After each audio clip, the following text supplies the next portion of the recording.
রাষ্ট্রের সর্বোচ্চ দায়িত্বে ছিলেন হযরত আবু বকর। আজ এই যে 1600 মানুষ 28 জন মানুষ দায়িত্বে ছিল, আমি হাদিসটার সাথে মাঝে মাঝে মিলাতাম। আল্লাহ, ওনার সন্তান আব্দুল্লাহ একদিন পায়েস খেতে চেয়েছিল। স্ত্রী ডাক দিয়ে বলছে, স্বামী আপনি তো দেশের দায়িত্বে আছেন, যে টাকা পয়সা নিয়ে আসেন এর দ্বারা আজকে পায়েস তৈরি করা সম্ভব না। আপনি এক কাজ করেন, বাইতুল মালে যিনি আছেন অর্থমন্ত্রীর দায়িত্বে তারে বলেন আগামী মাসের বেতনটা যেন আমাদেরকে দিয়ে দেয়। উনি বললেন ঠিক আছে দেখি। অর্থমন্ত্রীর কাছে বাইতুল মালে যিনি খাজানচিতে আছে বললেন আগামী মাসের যে বেতন পায় মনে করেন 1200 দিরহাম, আমার আপনি দিয়ে দেন, আগামী মাসে আমার আর দেওয়া লাগবে না। অর্থমন্ত্রী ওই রকম ছিলেন, ডাক দিয়ে বলে প্রধানমন্ত্রী আপনি যে আগামী 1 মাস বাঁচবেন এইটা একটা লিখিত দেন। আমাদের দেশে যারা দায়িত্ব ছিল, এটা কি যিনি দায়িত্ব ছিল প্রধান তাকে বলার ক্ষমতা ছিল? এইরকম বলার ক্ষমতা যখন তৈরি হবে তখন সবাই আমরা এক হয়ে যাব। ওই রকম একটা দেশ চাই যে সবাই থাকবে জবাবদিহির ভেতরে। মানে যাই বলেছে অর্থমন্ত্রী যে আপনি 1 মাসের বেতন নিতে চান, মানে বলছে ঠিক আছে বেতন লাগবে না। স্ত্রীর কাছে গিয়ে বলছে স্ত্রী হবে না, আমার এই শর্ত দিয়েছে কিন্তু আমার তো কোনো গ্যারান্টি নেই। স্ত্রী আর কথা জবাব দিতে পারে নাই। 15 দিন পর পায়েস রান্না করে দুপুর বেলা দিয়েছে, উনি খাওয়া বন্ধ করে দিলেন। ডাক দিয়ে বলেন স্ত্রী দাঁড়াও, আমি তো আগাম বেতন নিয়ে আসি নাই, যা প্রতি মাসে মাসে দেয় ওইটাই দিয়েছি, কোথায় পেলে? স্ত্রী উম্মে রোমানা ডাক দিয়ে বলে স্বামী আমার, আপনাকে আমি বলেছিলাম আপনি পারেন নাই, কিন্তু আপনার ওপর আমার কোনো রাগ নেই। যেই টাকা আপনি আমাকে হাত খরচের জন্য দেন প্রতি মাসে মাসে, ওখান থেকে আমি 1 মুঠা করে চাল আটা যাই বলেন তুলে রাখতাম। 15 দিনে প্রায় 2 কেজি হয়ে গেছে। এটা আমি পাশের বাড়িতে বিক্রি করে এই পায়েস রান্না করেছি। হযরতে আবু বকর সিদ্দিক সন্তান আব্দুল্লাহ খাবার খাচ্ছিলেন। আব্দুল্লাহকে ডাক দিয়ে বললেন তাড়াতাড়ি খেয়ে শেষ করো। ছেলেটার হাত ধরে নিয়ে গেলেন বাইতুল মালে। অর্থ মন্ত্রণালয়ের দায়িত্বে যিনি আছেন খাজানচি অর্থমন্ত্রী বললেন ভাই আগামী মাস থেকে অন্তত 1200 টাকার জায়গায় আমার 1000 টাকা করে বেতন দেবেন, কারণ আমি যা দেখলাম 1000 টাকা হলো আমার সংসার চলে যাচ্ছে, ওই 200 টাকা থাকলে আমার জনগণের কাজ হবে। কি টেন্ডেন্সি তৈরি করেছিলেন তারা বলেন তো? তারাও তো আমার মতোই মানুষ ছিল, আমরা পারি না কেন? এই যে জবাব দিতে হবে আমার মালিকের সামনে দাঁড়িয়ে, এটা যতক্ষণ পর্যন্ত 100 ভাগ আপনি বিশ্বাস না করবেন, আপনার দাড়ি লম্বা হতে পারে দরবেশের মতো, আপনার জুব্বা লম্বা হতে পারে, 14 বার হজ করতে পারেন, কিন্তু আপনার জীবন পরিবর্তন হবে না। আপনার জীবনকে আপনি পরিচ্ছন্ন করতে পারবেন না। নওগাঁবাসী, আমি আমার ইমান থেকে কথা বলছি, যতটুকু আমি মানতে পারবো বলে বিশ্বাস করি আমি ততটুকুই বলছি। আমরা যেন এই রকম চরিত্র অর্জন করতে পারি কোরআন কেন্দ্রিক, বলেন আমিন। যে সমস্ত বিষয়গুলো মানুষ পেলে নারাজ হয় কিন্তু আল্লাহ খুশি হয়, তার ভেতরে অন্যতম হচ্ছে কন্যা সন্তান, বৃষ্টি, মেহমান, অসুখ বিসুখ, এগুলো পেলে মানুষ নারাজ হয় স্বাভাবিকভাবে, কিন্তু আল্লাহ সবচাইতে বেশি খুশি এই 4টা জিনিসের প্রতি। কন্যা সন্তান দিয়ে মানুষকে আল্লাহ নবীজির সাথে জান্নাতে রাখতে চায়। বিশ্ব নবী জানিয়েছেন যার 1টা 2টা 3টা কন্যা সন্তান হবে, ও যদি সঠিকভাবে এলেম শিক্ষা দিয়ে তার বিয়াত দিয়ে সৎ পাত্র দেখে পাত্রস্থ করতে পারে, এ পর্যন্ত দায়িত্ব শেষ। তাহলে কিয়ামত পর্যন্ত ওই মা বাবা গার্জিয়ানের সাথে আল্লাহর রহমত থাকবে। আপনি টের পেলেন নবীজির কথা কত দূর গিয়েছে? শুধু দুনিয়ায় না, কিয়ামত পর্যন্ত থাকবে। সুতরাং আজ বাংলাদেশে ইসলামপন্থীদের উত্থান দেখার পর অনেকেই, বিশেষ করে জালেমরা তো বলতোই, এখন অনেক মুনাফিক এ কথা বলা আরম্ভ করছে। মেয়েদেরকে জুজুর ভয়টা দেখাচ্ছে যে ইসলাম যদি এসে পড়ে তোমাদের কিন্তু ঘরে আটকিয়ে রাখবে। এ কথা অনেকে শুনছি না আমরা। খুশির সংবাদ দিচ্ছি, বাংলাদেশ জামায়াতে ইসলামীর শ্রদ্ধাভাজন আমিরে জামাত অনেক ঘোষণা দিয়েছেন, ইসলাম যদি এদেশে আসে, আল্লাহ যদি খেদমতের সুযোগ করে দেয়, আমরা গ্যারান্টি দিতে পারি আজ যারা এই জুজুর ভয় দেখিয়ে মেয়েদেরকে উল্টা পুল্টা বোঝান, এই মেয়েরা তখন সবচাইতে বেশি খুশি হবে এবং কিয়ামত পর্যন্ত যত মহিলা এই বাংলাদেশে আসবে তারা মনে করবে আমরা মায়ের কোলের উপরে আছি। সেরকম গ্যারান্টি ইসলাম দিতে পারে না পারে না? এই ছিল ইসলাম, এখনো ইসলামী আছে, কিয়ামত পর্যন্ত ও ইসলামী থাকবে। যেন আমরা যেন আবার ইসলামের ভেতরে ওলট পালট কিছু না ঢোকাই। কারণ বাংলাদেশ, ভারত, পাকিস্তান এই সমস্ত দেশে আসল ইসলামের চাইতে বানানো ইসলাম বেশি চলে। কথা বলেন না কেন? ওই সমস্ত ইসলাম বাদ দিয়ে আমরা যেটা আসল ইসলাম, ইন্না দীনা ইনদাল্লাহিল ইসলাম, আল্লাহর কাছে যেটা মনোনীত, ওইটা আমরা কায়েম করে প্রতিষ্ঠার মাধ্যমে যে বিজয় পেয়েছি এটা সর্বোচ্চ চূড়ায় পৌঁছিয়ে দিতে চাই। আল্লাহর সাহায্য এসেছে, কিন্তু এখনো পর্যন্ত কাঙ্ক্ষিত বিজয় আমরা পাইনি। কথা বুঝতেছে? কাঙ্ক্ষিত বিজয় তখন হবে যখন আল্লাহর বিধান দিয়ে এই জমিনটা চলবে। এখনো পর্যন্ত একটা বিধান কায়েম হয়নি, আস্তে আস্তে হবে। আশা করছি ইসলামের হাতে আসবে এ দেশ। যে জালেমগুলো বিদায় নেওয়ার কারণে যে আফসোস করেন, তার তো আফসোস করার কথা না। কোরআনে কারীম জানিয়েছে, ওয়ালা ইয়াহসাবান্নাল্লাযীনা কাফারু আন্নামা নুমলি লাহুম লিয়াখায়রুল লিআনফুসিহিম। হে নবী, কোরআনে কারীম থেকে আপনি ওই কাফেরদেরকে আপনি জানান। আর অনেক কাফেরেরা এই ধারণা করে যে আমাদেরকে আল্লাহ ক্ষমতার চেয়ারে রেখেছেন ভালোবেসে। না, আমি তাদেরকে এই চেয়ারে বসার পর এই যে জুলুম করার জন্য যে ছাড় দিয়ে দিয়েছি, ওরা ছাড় পেয়ে জুলুম করতে আছে। ইন্নামা নুমলি লাহুম লিয়াজদাদু ইসমা। ওদের এই চেয়ার দিয়েছিলাম, টাকা পয়সা দিয়েছিলাম, অর্থ সম্পদ, প্রভাব, প্রতিপত্তি, বিত্ত, বৈভব এগুলো দিয়েছি এই জন্যে যেন ওদের পাপের মার্জা পুরাপুরি হয়ে যায়। পাপের মার্জা দেখলাম যখন পুরাপুরি হয়ে গেল, 5 মিনিট সময় চেয়েছিল যে একটা বক্তব্য লিখে যায় জাতির জন্য, আল্লাহ সে সময়ও দেয়নি। কারণ ইসমা, পাপ পরিপূর্ণ হয়ে গেছে। আপনি লিখবেন কি?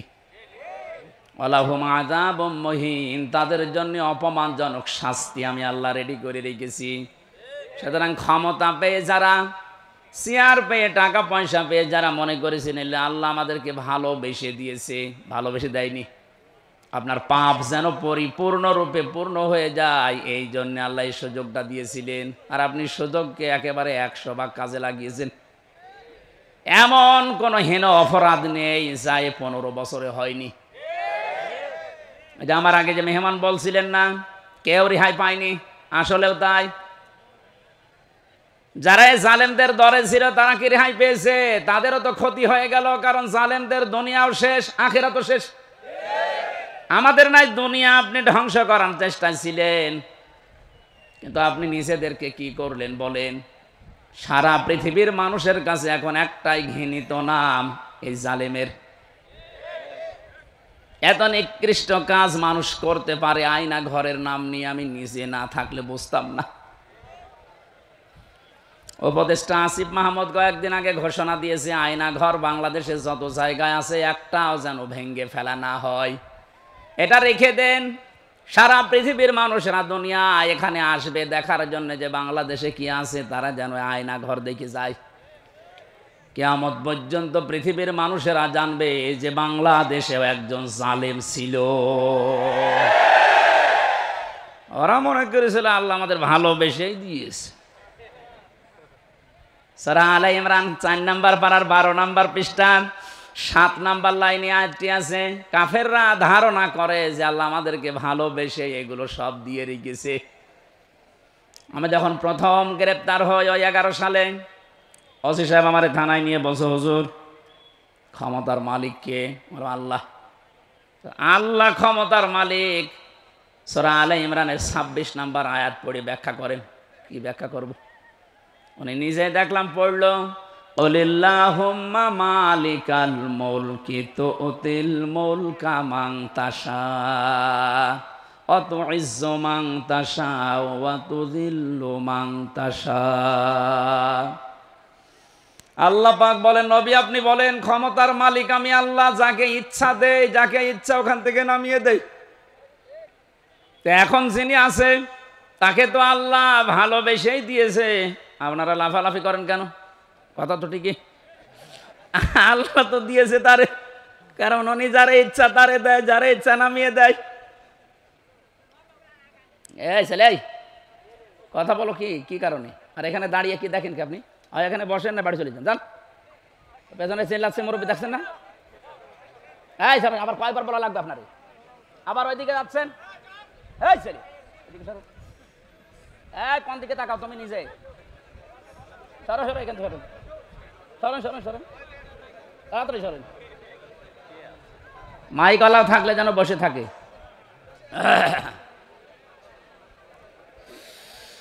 আমার ভাইরা, এই জন্যে কোরআনে কারিম যারা আমরা শুনতে আজ এসেছি, এবাদত মনে করি, যেভাবে এবাদত করা লাগে, আমি আবার বলছি, আল্লাহ যেন ওইভাবে আজকের 1-1.5 ঘন্টা এবাদত হিসাবে তিনি লিখে দেন, বলেন আমিন। আজকের তেলাওয়াত কিন্তু আয়াত সূরা শূরা। শূরা শব্দের শাব্দিক অর্থ হচ্ছে সংসদ। শূরা মানে কি? এটা তো আমি বানালাম নাকি? এই শব্দ শুনলে অনেকের আবার অ্যালার্জি হয়তো, যাদের অ্যালার্জি হয়তো তারা এখন নেই। কথা বলেন না কেন? আমার তো মনে হয় কোরআনে কারিমের কথাগুলো বাংলার বিভিন্ন প্রান্তে বলতে গিয়ে যারা আলেমদের এই মাইক কেড়ে নিয়েছে, ওদের নামের তালিকা করে এখন মোড়ে মোড়ে টাঙিয়ে দেওয়া দরকার। জালেমগুলো যেন কিয়ামতের আগে আর নিজের পরিচয় দিয়ে এলাকায় ঢুকতে না পারে।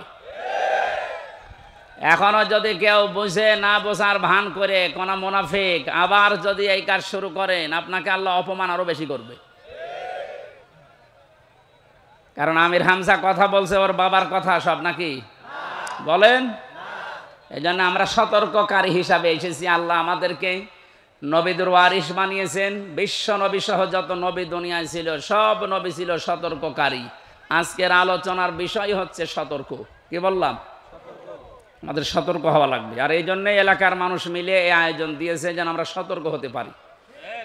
সূরা মানে সংসদ। 53টা আয়াত দিয়েছেন আল্লাহ, 5টা রুকু আছে। একটা মাত্র আয়াত পড়েছি, 5টা ভাগ করেছেন আল্লাহ এই আয়াতের ভেতরে। আমরা এই 5টা বিষয়ে তাফসীর যেহেতু লিখে দিয়েছেন, ওইভাবে আমরা কথা বলার চেষ্টা চালাবো ইনশাআল্লাহ। এই সমস্যা কি?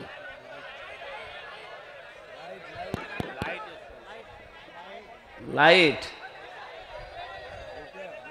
এটা বন্ধ করে দেবে? কি বলে, আওয়াজ বোঝা যায় না তো। ওইটা এগুলোই মাগরিবের পর থেকে জ্বলছিল, এখন দেখেননি? কার মোবাইলের লাইট? মোবাইলের লাইট কার? এখানে লাইট কার? কি একজন বলেন, একজন বলেন, কি সমস্যা কি?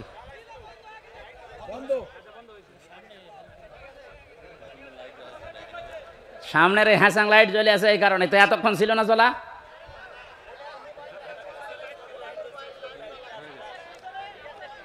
পেছনে মোবাইলের লাইট জ্বলছে কার? সুবহানাল্লাহ, আলহামদুলিল্লাহ, লা ইলাহা ইল্লাল্লাহ, সুবহানাল্লাহ। এ ফ্যান ঘরছে, হ্যাঁ, এ তো রওশনের সাথে চাইতেও রওশনের সাথে লাগিয়ে দিলে চাইতে বেশি জোরে করবে।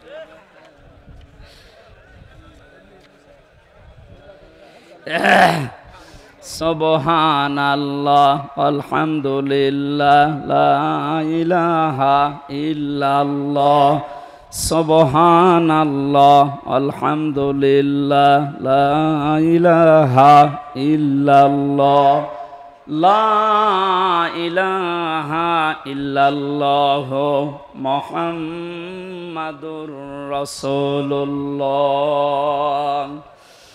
নওগাঁবাসী অ্যাক্টিভ হয়ে শুনবেন, কোরআনে কারীম আল্লাহ এমনভাবে সাজিয়েছেন, এটা হেদায়েত দেওয়ার একচ্ছত্র মালিক আল্লাহর হাতেও দিয়ে দিয়েছেন। এই জন্য যত বেশি আপনি মন লাগাবেন, কান লাগাবেন, আল্লাহ তত তাড়াতাড়ি আপনাকে পথ দেখিয়ে দেবে। বিশ্বাস করতে পারেন 100 ভাগ কোরআনের কোন সতর্কবাণী শোনার পরে যদি কারো মনের পরিবর্তন না হয়, সে যেন বিশ্বাস করে নেয় যে তার কপালে আর হেদায়েত নেই। কথা বুঝতেছেন? আল্লাহ পাক বলেন, ওয়াকাযালিকা আওহাইনা ইলাইকা কুরআনান আরাবিয়্যান লিতুনযিরা উম্মাল কুরা ওয়া মান হাওলাহা।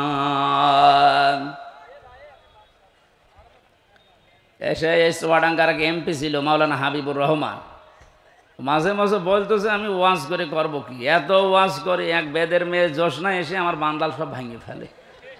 তাই আমি একটু আটসাট করে গুছিয়ে নেব, ও এক কথা বলি আমার লাইন কেটে দিচ্ছে। একটু চোখ থাকা যাচ্ছে না ঘন্টাখানি?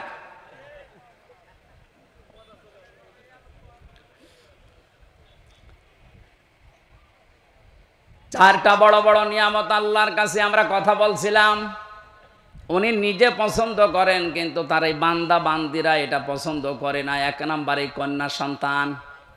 সুতরাং মেয়েদেরকে যে জোর ভয় দেখানো হচ্ছে, বিশ্বনবী ওই ভয়টা 1500 বছর আগেই কাটিয়ে গিয়েছেন। কথা বলেন না কেন? আপনারা সব করতে পারবেন, শুধু পর্দা এইটা মেনটেন করে আপনি সব করতে পারবেন, কোনো নিষেধ নেই আপনার। সুতরাং ডান বলেন, বাম বলেন, নাস্তিক বলেন আর যাই বলেন, যারা উল্টা পাল্টা ভয় দেখাচ্ছে, এগুলো তাদের নিজেদের স্বার্থে। আল্লাহ আমাদেরকে বোঝার তৌফিক দিন, বলেন আমিন। 2 নম্বরে মেহমান। মেহমান যে ধরনের হোক, নবীজি বলেন কেউ যদি আল্লাহ এবং কিয়ামতে জবাব দিতে হবে এই বিশ্বাস করে, সে যেন অবশ্যই মেহমানের সম্মান করে। কারণ মেহমান যখন আপনার বাড়িতে আসবে, সে তার নিজের খাবার নিয়ে আসবে, আপনি শুধু আপ্যায়ন করার কারণে পুরাটা সাদগা দেওয়ার সওয়াব পাবেন। 3 নম্বরে বৃষ্টি, এটা মাঝে মাঝে আমাদের উপরে হচ্ছে, এটা আল্লাহর রহমত। 4 নম্বরে রোগ ব্যাধি। 4 নম্বর কি? রোগ ব্যাধি আল্লাহ এই কারণে দেন, বান্দার চলতে ফিরতে উঠতে বসতে যে সমস্ত অপরাধগুলো হয়, আল্লাহর কাছে যাওয়ার আগ পর্যন্ত যেন আপনি একেবারেই পুত পবিত্র হয়ে যেতে পারেন। এই জন্য রোগ শোক দিয়ে আল্লাহ মাঝে মাঝে আপনাকে পুত পবিত্র করে নিয়ে যেতে চান। এই জন্য রোগ শোক হলে আপনি ভেঙে পড়বেন না, আল্লাহর ওপরে রাগ বাড়াবেন না, এটা আপনার গোনা মাপের কারণ। নবীজি বলেন যদি পায়ে কাঁটাও ফোটে, জ্বর হয়, তাও মনে করবো আমার একটা গোনা মাফ হয়ে গেল। বলেন সুবহানাল্লাহ। ওয়ামা সাবাকুম মিন মুসিবাতিন ফাবিমা কাসাবাত আইদিয়াহুম ওয়া ইয়াফু আন কাসীর। সূরা শূরার ভেতরে আছে, আল্লাহ জানিয়েছেন যে সমস্ত বিপদ আপদগুলো তোমাদের ওপর আমি মাঝে মাঝে পাঠাই, একটাও ইচ্ছা করে পাঠাতে চাই না। তোমরা যে অপরাধগুলো করো, এই অপরাধের শাস্তির কারণে কিছু কিছু মাঝে পাঠায়। সব অপরাধের শাস্তি যদি দুনিয়ায় দিয়ে দিতাম, শ্বাস করার সময় পেতে না। এই জন্য রোগ শোক হলে ভেঙে পড়বেন না। কিছু মানুষের অভিযোগ হয়ে যায় আল্লাহর উপরে, আল্লাহ তুমি আমার এই শুধু দেখো, পাশের বাড়িতে কেউ দেখে না। আরে ভাই, আপনার রোগ দিয়েছে যে কোনো একটা অপরাধ মুক্ত করার জন্যে, যে কোনো একটা গোনা মাফ করার জন্যে, নয়তো কঠিন ময়দানে গিয়ে আপনি ধরা খান, এটা আল্লাহ চাই না। এই জন্যই রোগটা দিয়েছে। সহ্য করে গেলে, ধৈর্য ধারণ করলে 2টা সওয়াব পাওয়া যাবে। জোরে বলুন সুবহানাল্লাহ। আমরা যে আয়াত পড়েছি ভাই, ব্যাখ্যায় যাচ্ছি সরাসরি। ওয়াকাযালিকা আওহাইনা ইলাইকা, এইভাবে করে আমি আপনার প্রতি ওহী নাযিল করেছি। এইভাবে, কোন ভাবে? তাফসিরে ফি জিলালিল কোরআনে লিখেছেন, মুফাসসির বলেন এইভাবে মানে এর আগে আল্লাহ বহু নবীকে আল্লাহ ওহী দিয়েছিলেন ঠিক এইভাবে। আমরা জানি 104খানা কিতাব আল্লাহ দুনিয়ায় দিয়েছেন, তার ভেতরে বড় বড় 4টা, 100টা সহিফা। নবীদের ওপর আল্লাহ কম বেশি যেগুলো দিয়েছিলেন, এই 104খানা কিতাব, 3খানা কিতাবে আল্লাহ যা দিয়েছেন সবগুলো সামারাইজ করে আমার আল্লাহ কোরআনে কারিমে ঢুকিয়ে দিয়েছেন। তাহলে ওহির এই ধারাবাহিকতা, নবীদেরকে আমার আল্লাহ পাঠিয়েছেন। নবী হওয়ার জন্য যতগুলো যোগ্যতা লাগে তার ভেতরে 1 নম্বরে নবীরা ওহি পাবে। দুনিয়ার অন্য কেউ ওহি পাবে না, শুধু নবীরা ওহি পাবে। কারা? বলেন বলেন। এখান থেকে কয়েকটা শিক্ষা আছে, আমি সামনে আসছি। আল্লাহ পাক নবীদেরকে ওহি দিয়েছিলেন পূর্ণাঙ্গ শরীয়ত নাজিল করার জন্য। সর্বপ্রথম যে নবীকে ওহি দিয়েছিলেন হযরতে নূহ আলাইহিস সালাম। একেবারে সর্বশেষ কমপ্লিট করার জন্য কোনোদিন আর কিছু লাগবে না। যাকে তিনি ওহি দিয়েছেন তার নাম মুহাম্মাদুর রাসূলুল্লাহ। আল্লাহ পাক তাকে ওহি দিয়ে সর্বশেষ জানিয়েও দিয়েছেন, আলিয়াউমা আকমালতু লাকুম দীনাকুম। হে নবী, আজকের এই দিনই আমার যে জীবন ব্যবস্থা, দিন ইসলাম, এটা আমি পরিপূর্ণ করে দিলাম আপনাদের জন্য। আমার যত নিয়ামত ছিল সব আপনাদের জন্য আমি পরিপূর্ণ করে দিলাম। এবং শুধু ইসলামকে পরিপূর্ণ করেই শেষ করে দিলাম না, ওয়ারাদিতু লাকুমুল ইসলামা দীনা। ইসলাম জীবন ব্যবস্থা, এটা আমি আল্লাহ নিজে আপনাকে দিয়ে রাজি হয়ে গেলাম। জোরে বলেন সুবহানাল্লাহ। এখানে যারা আছি আমরা অধিকাংশ যেহেতু মুসলিম, সুসংবাদ গ্রহণ করেন। আল্লাহ শুধু ইসলাম দিয়ে শেষ করে দেয়নি। আল্লাহ বলেন, আমি ইসলামের উপরে শুধুমাত্র, কেবলমাত্র, একমাত্র রাজি আছি। তাহলে এই আয়াত দ্বারা বোঝা যায় দুনিয়ায় প্রায় 4500 ধর্ম, এখন কোন ধর্মের মানুষের উপরে আল্লাহ রাজি নেই। কথা বলেন না কেন? কোন ধর্মের মানুষের উপরে আল্লাহ রাজি নেই। এমনকি তাদের ধর্মীয় অনুষ্ঠানের দ্বারা যদি আল্লাহকে খুশি করতে কেউ চায়, ওমাইয়া বাতাগি গায়রাল ইসলামি দীনান ফালাই ইউকবালা মিন। সূরা আলে ইমরানের 85 নম্বর আয়াতের প্রথম অংশে আছে, ইসলাম বাদ দিয়ে দুনিয়ার যে কোনো নিয়ম দিয়ে যদি কেউ আল্লাহকে রাজি করতে চায়, ওর জীবনের কোনো ইবাদত বন্দেগী আল্লাহর কাছে কবুল হচ্ছে না, হবে না। ইকবাল এটা মোজারে, বর্তমান, ভবিষ্যৎ, প্রেজেন্ট, ফিউচার। আরবি গ্রামার অনুযায়ী মোজারের আগে লাং শব্দ আসলে অর্থ হয় কোশ্চিন কালেও হবে না। গ্যারান্টি দিচ্ছে কে? আরো জোরে বলেন। যেহেতু সতর্ক আজকের আলোচনা, সতর্ক করছি তামাম দুনিয়ার মানুষদেরকে। আমি বহু ইহুদের সাথে মিশে দেখেছি বিভিন্ন দেশে, যে আমি খ্রিস্টানের সাথে মিশেছি, যারা সত্যি ধর্ম পালন করে চলে। কোরআনের এই আয়াতে যে 2টা পড়লাম, সূরা মায়েদা এবং সূরা আলে ইমরান, আর একটা আছে 19 নম্বর আয়াত সূরা ইমরানের, ইন্নাদ-দীনা ইনদাল্লাহিল ইসলাম। অবশ্যই আমি আল্লাহর কাছে মনোনীত একটাই জীবন ব্যবস্থা, ধর্ম, তার নাম ইসলাম। তার নাম কি? লক্ষ্য করেন শব্দের দিকে, দ্বীনের আগে আলিফ লাম আছে। আরবি গ্রামার অনুযায়ী আলিফ লাম 4 ভাবে ব্যবহার হয়। এখানে যেটা আছে একেবারে নির্দিষ্ট করার জন্য যে আলিফ লামটা, রব্বুল আলামিন জানাতে চেয়েছেন পৃথিবীর মানুষেরা, অবশ্যই আমি আল্লাহর কাছে একটাই মাত্র জীবন ব্যবস্থা, ধর্ম পছন্দনীয়, গ্রহণীয়, সেটার নাম ইসলাম। ওই সমস্ত মানুষগুলো ধর্ম এত কঠিন ভাবে মেনে চলে।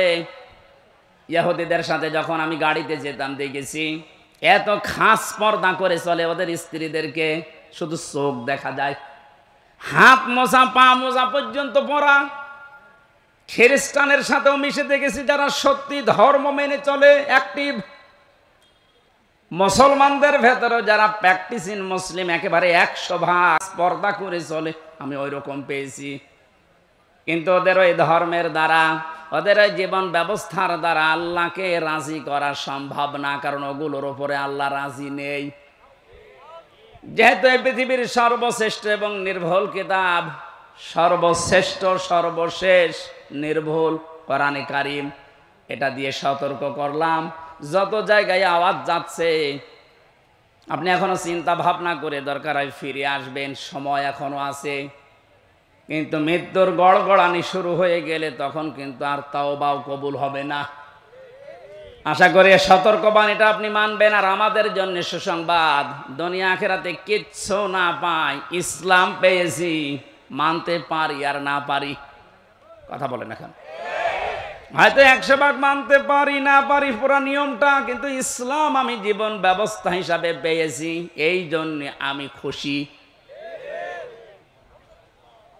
আন আব্বাস রাদিয়াল্লাহু তাআলা আনহু قال, একটু এদিকে তাকান, মান যাকা তামাল ঈমান মান রাদিয়া বিল্লাহি রাব্বা ওয়া বিইসলামি দীনা ওয়া বিমুহাম্মাদির রাসূলিল্লাহ সাল্লাল্লাহু আলাইহি সাল্লাম নাবিয়্যা ওয়া রাসূলা। রাহু মুসলিম। আল্লাহর নবী জানিয়েছেন পৃথিবীর প্রতিটি জিনিসের আলাদা আলাদা স্বাদ আছে। ঈমান যদি কেউ আনে আর মনে করে আমি স্বাদ পেতে চাই, ঈমানেরও স্বাদ পাওয়া যায়। ঈমানের স্বাদ আছে না নেই? ঈমানের স্বাদ যদি না থাকবে, পৃথিবীতে মানুষ ইসলামের জন্য এত কোরবানি দেবে, এত কষ্ট সহ্য করবে কোন কারণে? অবশ্যই ঈমানের স্বাদ আছে। ঈমানের স্বাদ পাওয়ার জন্য এখানে 3টা পয়েন্ট আমরা পেয়েছি। যে ব্যক্তি আল্লাহকে রব পাওয়ার পরে খুশি হয়ে গেছে, মুহাম্মদুর রাসূলুল্লাহকে একমাত্র আদর্শ পাওয়ার পরে খুশি। 3 নম্বরে দিন বা জীবন ব্যবস্থা হিসাবে ইসলামকে পেয়ে যারা খুশি, এই মানুষগুলো ঈমানের স্বাদ পেয়েছে। ঈমানের স্বাদ পাবে তা না, মান যাকা এটা মাঝি অতীতের শব্দ, পাস্ট। আল্লাহ জানাতে চেয়েছেন নবীজির মাধ্যমে যে ওই মানুষগুলো ঈমানের স্বাদ পেয়েই গেছে। আপনি এখন মিষ্টি খেলে স্বাদ পান, তেঁতুল খেলে আর একটা স্বাদ পান। পৃথিবীতে সর্বশ্রেষ্ঠ দামি জিনিস আমাদের কাছে ঈমান, এর স্বাদ পাওয়া যাবে না? এই স্বাদ যদি সত্যি সত্যি কেউ পেতে চায়, ইসলাম বাদ দিয়ে পৃথিবীর কোন ধর্ম সঠিক এ কথা বলাও তার জন্য জায়েজ নেই। যদি আজ অনেকে উদারতার পরিচয় দিতে গিয়ে বলছে না পৃথিবীর সব ধর্ম সঠিক, ইসলাম একটু বেশি সঠিক, এ কথা বললে আপনার ঈমান নষ্ট হয়ে যাবে। কারণ দিনের আগে আল্লাহ আলিফ লাম খেলা করার জন্য দেয়নি। আমার কথা বুঝতেছেন? আমি সেই দিন মান্দা কোন জায়গায় এসে বলেছিলাম যে অজু করলে মানুষের অজু ভেঙে যায় 7টা কারণে, নামাজে দাঁড়ালে নামাজও ভেঙে যায় 19টা কারণে, হজ করতে গিয়েছে যারা হজও ভেঙে যায়, রোজা রেখেছে যারা রোজাও ভেঙে যায় 2টা কারণে। এরকম প্রত্যেকটি ইবাদতের নষ্ট হওয়ার পেছনে কিছু না কিছু কারণ আছে। কথা বলে না কেন?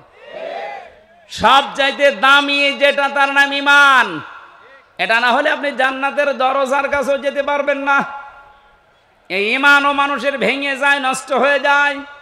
10টা কারণ পেয়েছি কোরআন হাদিসে, এই 10টা কারণে মানুষের ঈমান ভেঙে যায়, নষ্ট হয়ে যায়।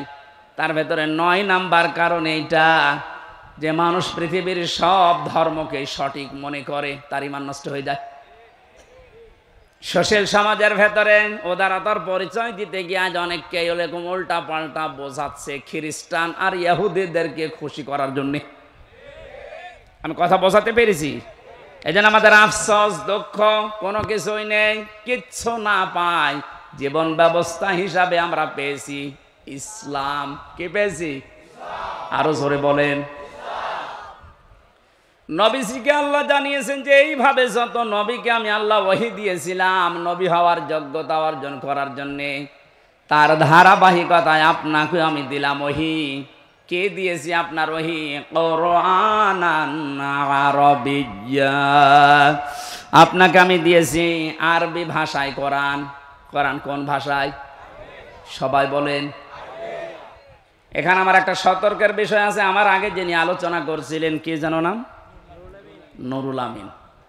ওনাকে সহ বহু আলেমের মুখে এখন আমি কোরআনে কারিম এখনো পর্যন্ত অশুদ্ধ শুনতে পাচ্ছি। এটা আফসোসের বিষয়। উনি অবশ্যই টাইটেল পাস বা কামিল পাস করেছেন, এত মৌলানা আগে লেখা আছে কোন কারণে? মাওলানা মানুষের তেলাওয়াতের হাল সিরাত যদি এরকম হয়, বাকি যারা বসে আছেন তারা তো আল্লাহর ওলি না। আমি কোনো অপমান করা ছোট করার জন্য বলছেন, আমি শুনছিলাম বসে বসে, সেই জন্য তেলাওয়াত হবে না ওইভাবে। সর্বোচ্চ 8-10টা কায়দা লাগে গ্রামারের, তাসবিহের 8টা-10টা কায়দা একটু ভালোভাবে আয়ত্ত করতে পারলে আপনি কোরআন শুদ্ধ করে পড়তে পারবেন। এটাকে নফল না ফরজ? ফরজ, নামাজের মতো ফরজ। নামাজ যতগুলো কারণে ভেঙে যায় তার প্রথম কারণে কেউ যদি কোরআন অশুদ্ধ পড়ে, উনি যেভাবে পড়েছে তেলাওয়াত করছিল ওটা যদি নামাজে পড়ে ওনার নামাজ হবে না, কারণ অর্থ পাল্টিয়ে গেছে। যেখানে এক আলিফ টান নেই এমন টান দিয়েছে মনে হচ্ছে এখান থেকে গোদাগাড়ি পর্যন্ত।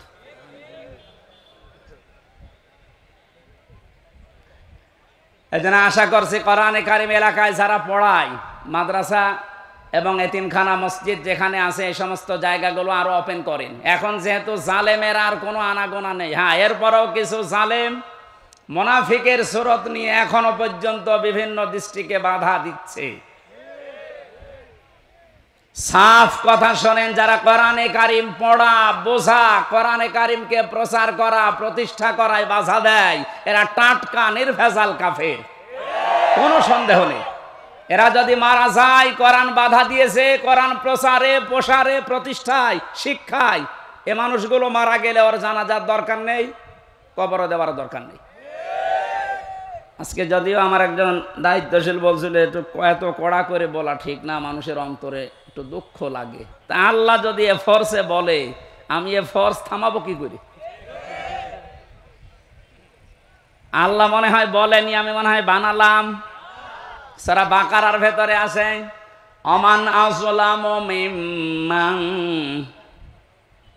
মানাআ মাসাজিদাল্লাহ। সূরা বাকারার ভেতরে আল্লাহ জানিয়েছেন, আমি আল্লাহর দৃষ্টিতে সব চাইতে বড় জালেম ওইটা, যেই লোকটা আমি আল্লাহর ঘর মসজিদে আমার নাম, আমার জিকির, আমার কোরআনের আলোচনা হতে বাধা দেয়, বন্ধ করে দেয়। এ 15 বছরেও কোন জালেমের এইরকম সাহস হয়নি যে কোরআনে কারিম মসজিদে পড়লে বাধা দিয়েছে, বন্ধ করে দিয়েছে। কিন্তু এখন আমি অনেক জালেমকে প্রকাশ্য দেখতে পাচ্ছি, মসজিদে কোরআনের দার্স হচ্ছে, মুসলমান নাম যে বন্ধ করে দিচ্ছে। আরে ভাই, কাজ তো কাফেরের কাজ। আপনি যে নামেই করেন না কেন, বুঝে করেন আর না বুঝে করেন, এখনই থামেন, না এটা আপনি চিরবঞ্চিত হয়ে যাবেন হেদায়েত থেকে। আপনার দুনিয়াও হারাবেন জালেমদের মতো, আখিরাত তো হারিয়েই ফেলেছেন। ওখানে যদি হামজার কথায় বাধা দেওয়া হতো কিচ্ছু মনে করতাম না, আরো বাহবা দিতাম, বাধা দেন, কিন্তু কথাগুলো তো হামজার না, আল্লাহর হামজা অ্যাডভার্টাইজ করছে। আমি আয়াতটা আপনাদেরকে লাইন পারা পৃষ্ঠা দিয়ে বলছি, আবার মন খারাপ করবে অনেকে যে না এটা মনে হয় বানিয়ে বলছে।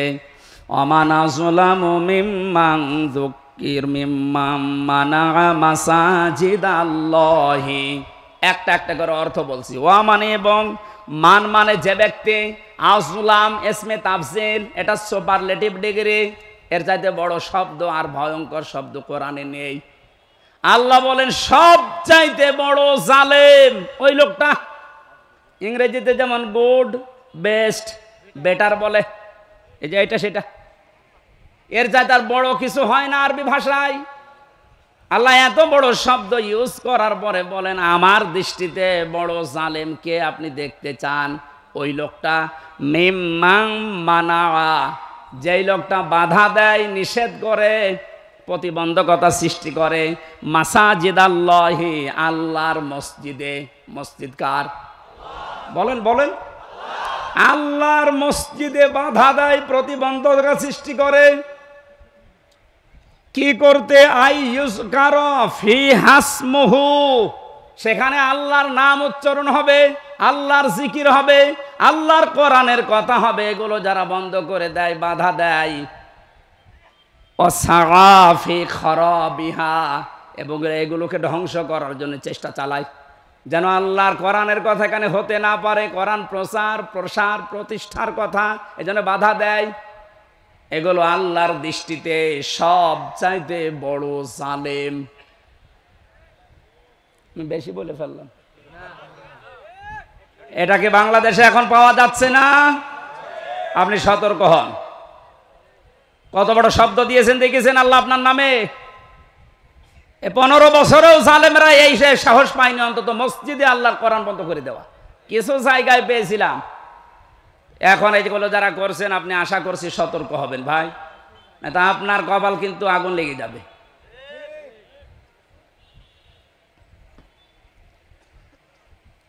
এই আয়াতের ভেতরে পেয়েছিলাম কোরআনান আরবিয়্যা, কোরআনে কারিম আপনার পথে আমি দিয়েছি ইংরেজি ভাষায়। কি বলেন না কেন? কেন আরবি ভাষায় দিলাম?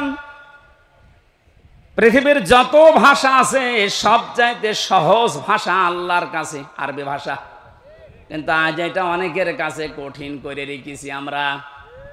কত বড় বড় মানুষেরা ফতোয়া দিচ্ছে যে এটা আমাদের জন্য না, এটা আলেমদের জন্য। কে বলেছে আপনাকে? নামাজ পড়া যেরকম ফরজ, মাস্ট বি কোরআনে কারিম শিক্ষা করা ওইরকম ফরজ। দল মত নির্বিশেষে, বুঝে হোক না বুঝে হোক, অন্তত আপনি নবীর দল বাদ দিয়ে অন্য দলে আছেন থাকেন, কিন্তু কোরআন পড়া শুরু করেন। জেলখানায় বহু মানুষকে আমি উল্টা পাল্টা দেখেছি। কোরআনে কারিম 1 বছর 1.5 বছর পড়ার পরে ওই মানুষগুলোরা এত পরিবর্তন হয়েছে। এই যে আমাদের কুষ্টিয়ার কৃতি সন্তান আবরারকে যারা হত্যা করেছিল, এর 13 জনের ফাঁসি হয়েছিল। এর ভেতরে 4 জনকে মাওলানা জসিমউদ্দিন রহমানী সাহেব নিচে বসে বসে হাফেজে কোরআন বানিয়ে দিয়েছে। এই যে পড়া কোরআন শরীফ যাদের মুখস্থ হয়ে গেছে, শুধু মুখস্থ না, এরা অনেক অর্থ পর্যন্ত এখন বুঝতেছে, কারণ আরবি গ্রামার ওর ভেতরে পড়ায় আলেমদের কাছে। ওরা সেই পর্যায়ে এখন আছে, এখন অনুশোচনা করে, অনুতপ্ত হয় যে আমরা জালেমদের কথা মতো ভুল করে ফেলেছি। সত্যি যদি ওরা কোনোদিন আসতে পারে বাইরে, আপনি ওদেরকে কোড়াল মেরেও কোরআনের কাছ থেকেও সরাতে পারবেন না। এজন্য আহ্বান জানাচ্ছে আপনি আরবি ভাষাটা শেখেন। ওয়ালাকাদ ইয়াসসারনাল কোরআনা লিযিকরি ফাহাল মিন মুদ্দাকির। 4 বার আল্লাহ আয়াতটা কোরআনে 1 সূরার ভেতরে দিয়েছেন। আমি কোরআন সহজ করে দিয়েছি তোমাদের জন্য। এরপরও এখান থেকে শিক্ষা করা, উপদেশ নেওয়ার মতো কি কেউ পাবো না? কে বলছেন? এই জন্য যেখানে আসেন আগে কোরআনের কাছে আসেন, এইটা শেখেন। আপনাকে আমি আমার বাবার দিকে ডাকছি না, ডাকছি আমার আল্লাহর কোরআন শিক্ষার জন্যে। এই দুনিয়াতে যেহেতু কোরআনে কারিম দিয়ে সতর্ক করার জন্য নবীদের প্রতি আল্লাহ ওহী করেছেন সতর্ক বাণী হিসাবে। প্রথম সতর্কের ভেতরে পেয়েছি লিতুনযিরা উম্মাল কুরা ওয়া মান হাওলাহা। একটু খেয়াল করে শুনবেন। আল্লাহ পাক বলেন এই আরবি ভাষায় কোরআনে কারিম আপনার প্রতি আমি ওহী করলাম কেন জানেন? আপনি এ দ্বারা এই যে উম্মুল কুরা, যেটা শহরের মা, তার মানে মক্কা শরীফ, এই মক্কার লোকদেরকে আপনি সতর্ক করবেন। এতটুকু যদি আল্লাহ পাক বলে শেষ করে দিতেন, এই আয়াতটা আমি পড়তাম না। পরের শব্দটাই সমস্যা হয়ে গেছে আমাদের জন্য। আল্লাহ পাক বলেন উম্মাল কুরা ওয়া মান হাওলাহা। শুধু মক্কা নগরী না, এর আশপাশে যত জায়গা আছে, তাফসিরে মুফাসসিরিনে কেরাম লিখেছেন আশপাশ মানে তামাম দুনিয়া। তার মানে কোরআনের সতর্কবাণী চলবে শুধু মক্কা আর মদিনায়? বলেন বলেন। আমান হাওলাহা, সারা দুনিয়ায়, সারা দুনিয়ার জন্য এই কোরআন। যেহেতু এখানে নাজিল হয়নি, তারপরও হাওলাহার ভেতরে বাংলাদেশও আছে। এই জন্য আপনাকে আমি কোরআন দিয়ে আজকে সতর্ক করব কয়েকটা, যেগুলো আমরা পাবো সামনে। কোরআনে কারিম দিয়ে সতর্ক করার পরেও যদি কোনো মানুষের, ওই যে আগে বললাম যে পরিবর্তন আসছে না, আপনি মেনে নিতে পারেন, বিশ্বাস করতে পারেন যে আপনাকে আল্লাহ জাহান্নামেই দেবে। কারণ এর চাইতে অথেন্টিক সতর্ককারী কিতাব দুনিয়াতে আল্লাহ আর দেয়নি, কিয়ামত পর্যন্ত দেওয়ার সম্ভাবনাও। আরো জোরে বলেন। কোরআনে কারিমে আল্লাহ জানিয়েছেন ইত্তাবিউ মা উনজিলা ইলাইকুম মির রাব্বিকুম ওয়া লা তাত্তাবিউ মিন দুনিহি আউলিয়া ক্বালিলাম মা তাযাক্কারুন। হে নবী, সবাইকে বলেন তারা যেন সবাই আঁকড়িয়ে ধরে ইত্তেবা করে, অনুসরণ করে যেটা আপনার প্রতি আমি আল্লাহ নাজিল করলাম। তার নাম বলেন বলেন আরো জোরে। তাহলে এখানে আর কোনো মতভেদ আছে যে কোরআন আঁকড়িয়ে ধরার ব্যাপারে কোনো ফতোয়া আছে? কোনো মতভেদ, মত পার্থক্য অন্য বিষয়ে থাকতে পারে, কোরআনের ব্যাপারে আমাদের সব এক হওয়া লাগবে। এ নির্দেশ আল্লাহর। আল্লাহর পরবর্তীতে বলেন অমাওলা তাত্তাবিউ, অনুসরণ করবা না মিন দুনিহি আউলিয়া, কোন ওলির। শাব্দিক অর্থ শোনার পরে মনে হচ্ছে আল্লাহ তার ওলিদের বিরুদ্ধে। কি না মানে আপনি বলেন শাব্দিক অর্থ যেটা করলাম আল্লাহ ওলিদের বিরুদ্ধে মনে হচ্ছে। ওয়ালা তাত্তাবিউ, কেউ অনুসরণ করবা না মিন দুনিহি আউলিয়া, ওলির বহু বচন আউলিয়া, কোন ওলির অনুসরণ দরকার নেই। শাব্দিক অর্থ শোনার পরে কিন্তু মনে হচ্ছে যে আল্লাহ মনে হয় তার ওলিদের বিরুদ্ধে। তাফসিরে আমি যতগুলো মিলিয়েছি আয়াতের সাথে, সব মুফাসসির এভাবেই লিখেছেন।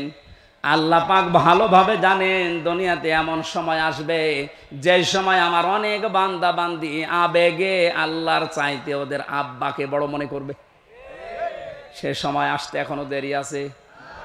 কথা বলেন, এখন সে সময় পার হয়ে গেছে।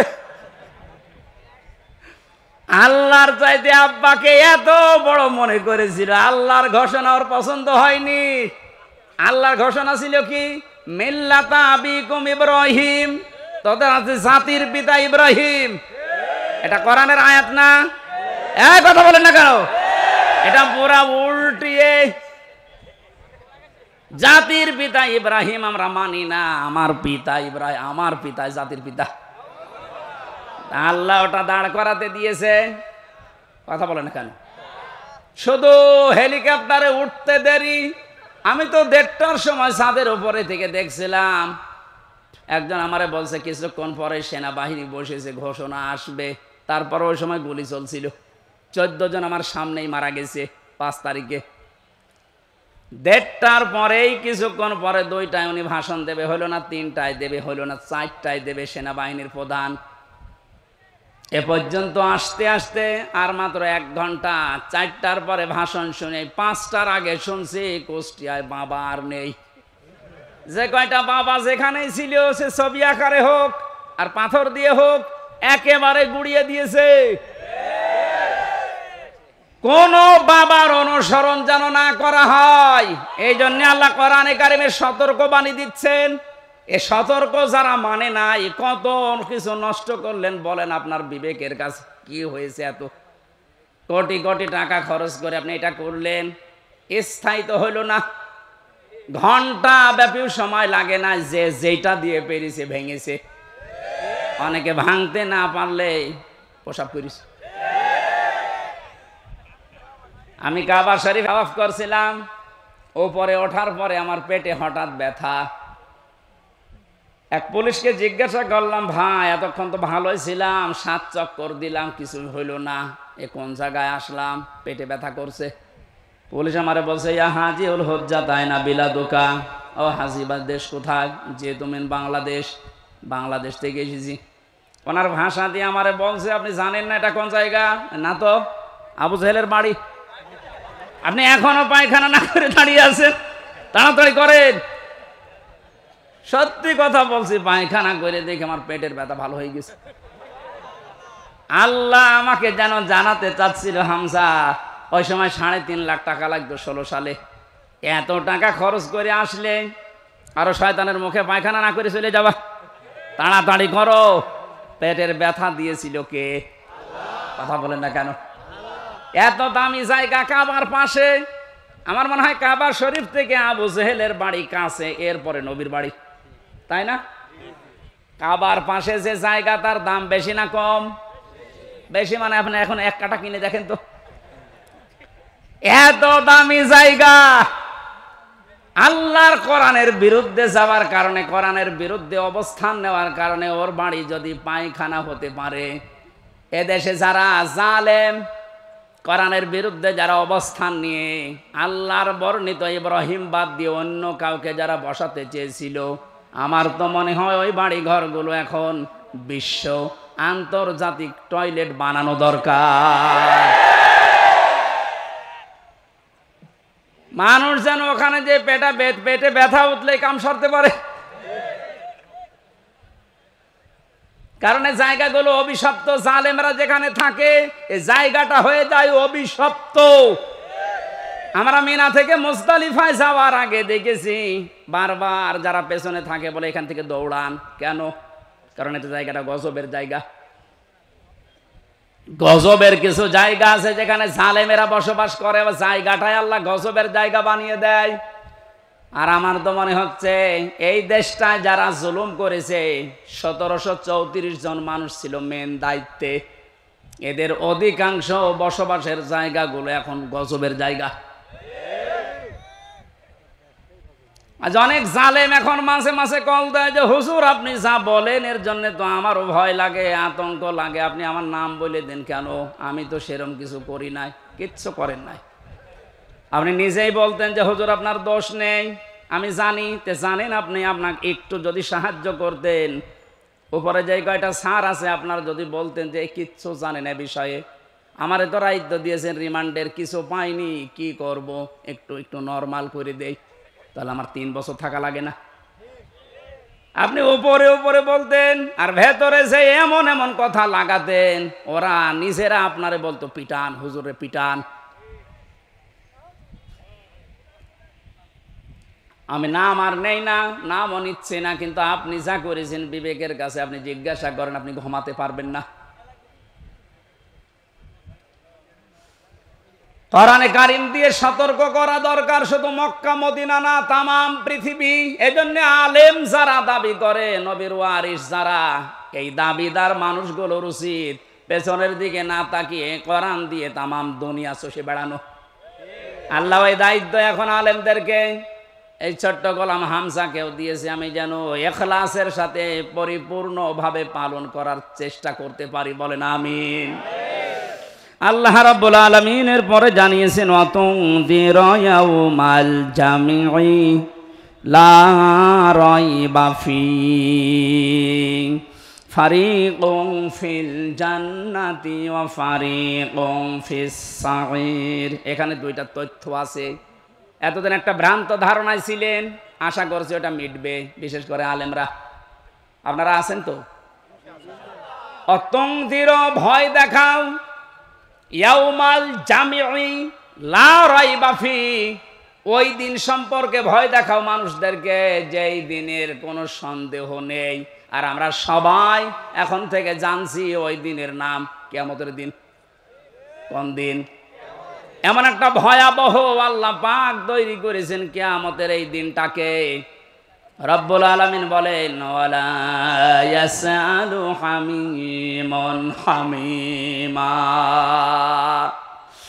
সেই দিন বন্ধু বন্ধুর সামনে প্রশ্ন করবে, ইউবাসসারুনাহুম, তাদেরকে যখন দৃষ্টিগোচর করা হবে এর সামনে, ওকে এই সামনাসামনি যখন মানুষ আসবে, লাউ ইয়াফতাদি মিন আযাবি ইয়াউমিযিন বিবানি, আল্লাহর কাছে নিজের সন্তান পর্যন্ত দিয়ে বলবে আল্লাহ এটা আমি দিয়ে দিলাম, আমারে মুক্তি দাও। এইটা মুক্তিপণ। এটা কি? জেলখানায় থাকাকালীন এই সাবজেক্টটা আমাকে পড়িয়েছিল এটিএম আজহার সাহেব, উনি এখনো ভেতরে আছে। আমার একবার ডাক দিয়ে বলছে, হামজা তুমি তো বিভিন্ন বই পড়ো, বাইরে তো যাবা চলে, এক কাজ করো, প্রোডাক্টিভ মুসলিম আমার কাছে আছে, এই জেলার আর সোফার হিন্দু, ও আসলেই বই কেড়ে নিয়ে চলে যায়। তোমার দ্বারা যেহেতু প্রচার হবে জাতির ভেতরে, বইটা নিয়ে যাও, এই যে এই চ্যাপ্টারগুলো পড়ে মানুষকে শোনাবা। তার ভেতরে মুক্তিপণ এইটা ছিল। ওটা যখন পড়ছিলাম আমার মনে হচ্ছে কিয়ামত আমার সামনে আল্লাহ তুলে ধরেছে। আমি দেখে দেখে বলছি কোরআনে কারীম, আল্লাহ রাব্বুল আলামিন বলেন লাউ ইয়াফতাদি মিন আযাবি লাউ ইয়াওয়াদ্দুল মুজরিমু লাউ ইয়াফতাদি মিন আযাবি ইয়াউমিযিন বিবানি। এই যে কিয়ামতের সতর্কবাণী আল্লাহ শোনাতে বললেন কেন? কারণ এই ময়দানে মুক্তিপণ হিসাবে মানুষ তার সন্তানকে দিতে চাইবে। আয়াতটা পড়ার পরে আমার ওই ছোট মেয়েটার কথা মনে হচ্ছিল। ওর আমি 7-8 মাস রেখে এসেছিলাম, এখন বয়স প্রায় 4 বছর। মাঝে মাঝে ওর কথা মনে হতো। আমি যেহেতু যোগাযোগ বিচ্ছিন্ন ছিলাম, ভেতরে কোনো যোগাযোগ ছিল না। ফাঁসির কন্ডেম সেলের ভেতরে 24 ঘন্টা তালা লাগানো, এদিকে 2.5 হাত, এদিকে 3.5 হাত, 24 ঘন্টা মনে হতো জিন্দা কবরে বসে আছি। যখন এই বইটা পেয়ে আয়াতটা মিলাচ্ছিলাম, আল্লাহ কিয়ামতে কি এমন তৈরি করবা যে আমার ওই ফারিহাকেও তোমারে আমার দিয়ে দেওয়া লাগবে, যে আল্লাহ মুক্তিপণ দিলাম। না, এটা আমার বিশ্বাস হচ্ছে না। কি এমন সালসালা অবস্থা পয়দা হবে, আপনি নিজের সাথে এবার মিলান তো। যে আমার মতো হামজা, আমার সবচাইতে প্রিয় যেটা আল্লাহ রসুলের পরে আমার মা বাবার চাইতেও আমার কাছে প্রিয় এই ফারিহা, ওরে পর্যন্ত বলা লাগবে আল্লাহ একেও দিয়ে দিলাম, তুমি আমারে বাঁচাও। আল্লাহ এতটুকু শেষ করেননি। আপনি কথা শুনতে যেমন সহজ মনে হচ্ছে, বাস্তবে কি প্র্যাকটিক্যাল লাইফে এত সহজ হবে এটা? সব চাইতে আমি বললাম আল্লাহ রসুলের পরে আমি পৃথিবীতে সব চাইতে বেশি ভালোবাসি আমার ছোট মেয়েটাকে। বড়টার প্রতি অত মহব্বত এখন আর নেই, ছোটটার প্রতি যত বেশি। অথচ আল্লাহ বলেন বিবানি, তোর এই ফারিহাকেও বলবি যে আল্লাহ দিয়ে দিছাও, এর যা করবা করো।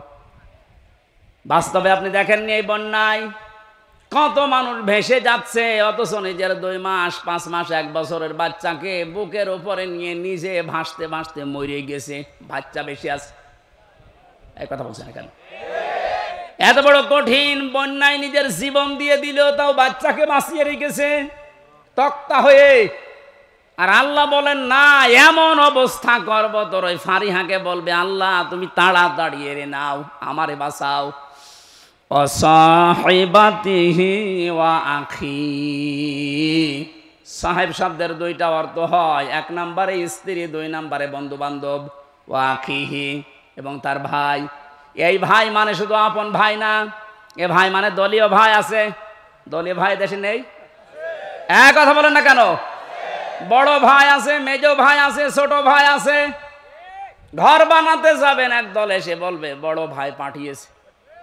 না, এই রাজশাহী নওগাঁ এসব নেই?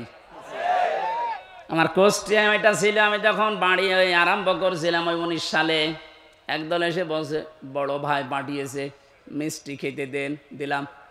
কিছুদিন পরে এসে বলছে ছোট ভাই পাঠিয়েছে, মিষ্টি খেতে দেন। ভাই কত তোমাদের?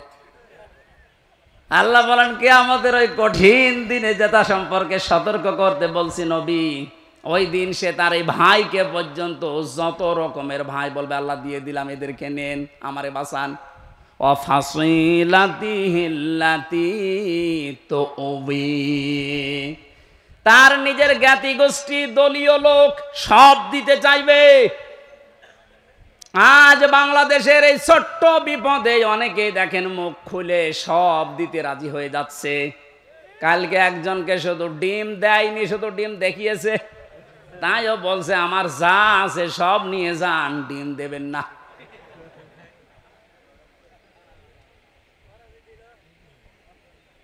বাংলার মুসলমানেরা এত কিছু শুরুই করেনি,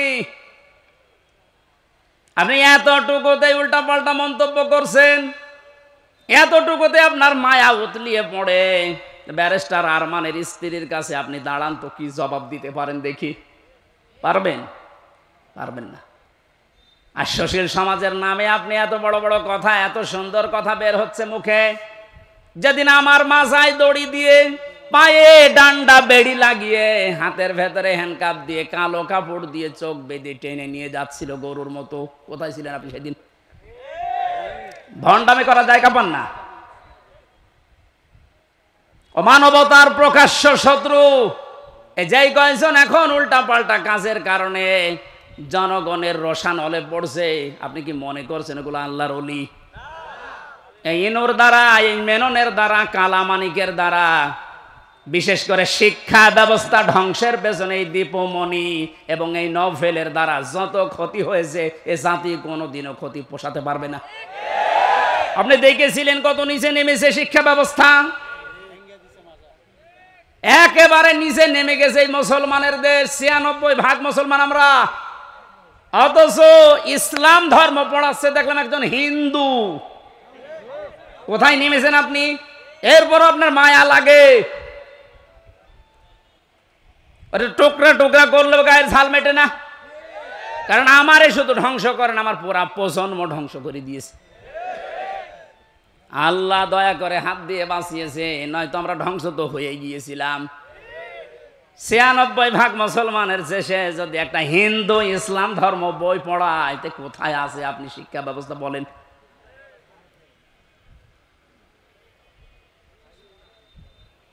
একটু শুধু উপর দিয়ে একটু ডিম মারে, এই আপনার সহ্য হয় না, আর আমার মাথায় দড়ি দিয়ে যে ছাগলের মতো টেনে নিয়ে গেল, তখন আপনার সহ্য হলো কি করে?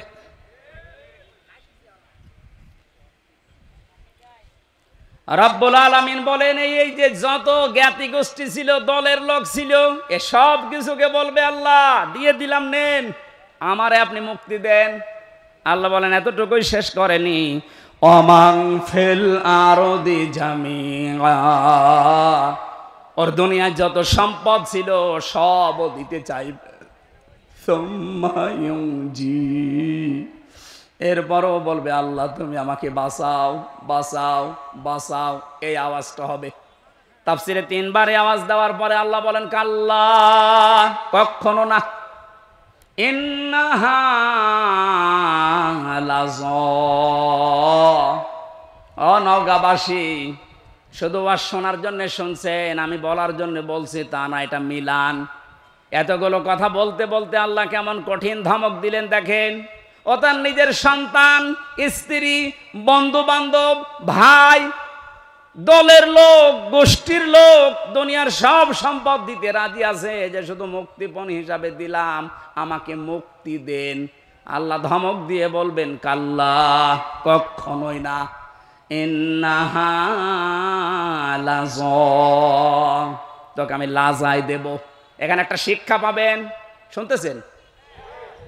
শিক্ষাটা কি? ইন্নাহা লাযা, তোকে আমি লাজাই দেব। লাজা কি? জাহান্নামের একটা দরজার নাম। যে 7টা দরজা আল্লাহ বানিয়েছেন জাহান্নামের, হুতামা, হাবিয়া, জাহিম, জাহান্নাম, সাকার, এই যে লাজা, এটা একটা ভয়ঙ্কর দরজা। আল্লাহ বলেন নাজ্জাআতাল লিশ-শাওয়া, এ দরজা দিয়ে প্রবেশ করার সঙ্গে সঙ্গে মানুষের চামড়া খসে পড়ে যাবে।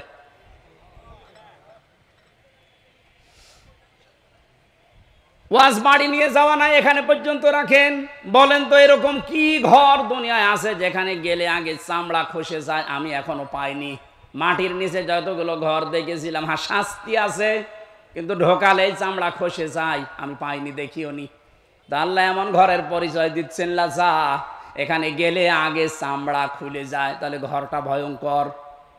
কথা বলে না কেন? এ পৃথিবীর জমিনের সবচাইতে ভয়ঙ্কর ঘরের নাম হচ্ছে আয়না ঘর। কথা বলে না কেন? আর আল্লাহ বলেন লাজা এত ভয়ঙ্কর, এখানে গেলে আগে চামড়া খসে পুরা চামড়াহীন হয়ে যাবে। নাজ্জাআতাল লিশ-শাওয়া, কাদেরকে ঘরের ভেতরে দেব চামড়া খসাতে জানো? দেখেন তো আপনার মেলে কিনা। তাদউ মান আদবারা ওয়া তাওয়াল্লা, এই ঘরের দরজা নাম ধরে ধরে তাদেরকে শুধু ডাকতে থাকবে যারা ইসলামের কথা শোনার পরে, সঠিক কথাগুলো শোনার পরে মুখ ফিরিয়ে নিত, অ্যাবাউট টান করে অহংকার করে চলে যেত। আমার মনে হয় বাংলাদেশে এখন এই চরিত্রের মানুষ আছে। চোখে আঙ্গুল দিয়ে দেখিয়ে দে যে এটা সঠিক পথ, কোরআনের পথ, আল্লাহর নাম নিয়ে বলা হয়, রসুলের হাদিস দিয়ে বলা হয়, এরপরও অ্যাবাউট টান করে মুখ ফিরিয়ে অহংকার করে চলে যাচ্ছেন। এর পরবর্তী তো আরো খারাপ কথা দিয়েছেন আল্লাহ, ওয়া জামাআ ফাআওয়া, এই লাজা নামক জাহান্নাম তাদেরকে ডাকবে যে মানুষগুলো সম্পদ আদি শুধু জমা করেছিল, পঞ্জীবিত করেছিল আর মনে করেছিল এটা আমার কাছে থাকবে। এই জালেমরা যেটা মনে করেছিল। আমার তো মনে হয় কোরআনের সূরা মারিজের এই আয়াতগুলো পড়লে জালেমদের সাথে খাপের খাপ, মুমতাজের বাপ মিলে যাচ্ছে না? ভাইরা,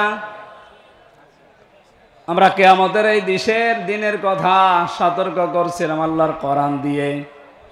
এখন এই সতর্ক করতে গিয়ে যে মানুষগুলোর কলিজায় লেগেছে শত্রুতা করবে আমি জানি। কোরআনের কথা বলার কারণেই তো গতকাল একজনের উপরে হামলা হয়েছে রাজশাহীতে, সাপাহারে। কোন অপরাধে আপনি তার জীবনটা এভাবে নষ্ট করে দিলেন? সতর্ক করছি এই কারণে, ওয়ামা সাবাকুম মিন মুসিবাতিন ফাবিইযনিল্লাহ। আমরা যারা কোরআন দিয়ে সতর্ক করি, কোরআনের পথে মানুষকে ডাকি, কসম আল্লাহর, এই সূরা তাগাবুনের 11 নম্বর আয়াত আমরা 100% বিশ্বাস করি। কান খাড়া করে শোনেন, এই পৃথিবীর জালেম এবং মুনাফিকেরা আপনারা যতই ষড়যন্ত্র করেন, আমরা বিশ্বাস করে নিয়েছি যে মুসিবত, যে বিপদ আপদ, এগুলো সব আল্লাহ আগেই লিখে রেখেছেন। এই কারণে আসতেছে। যেহেতু দুনিয়া আমাদের শেষ না, আমাদের আরেকটা টার্গেট আছে, আখিরাত। কি বললাম? ইয়াউমা ইয়াজমাউকুম লিয়াউমিল জামি'i যালিকা ইয়াউমুত তাগাবুন। আল্লাহ পাক বলেন এরপরে যে জগৎ শুরু হবে কিয়ামতের, এই জগতে আসল হার জিত আরম্ভ হবে। সুতরাং আমরা ওই হার জিত চাই যেখানে সফল হলে আসল সফলতা, যেখানে বিফল হলে আসল বিফলতা। এজন্য আমরা সফল হওয়ার জন্য এই পথে এসেছি।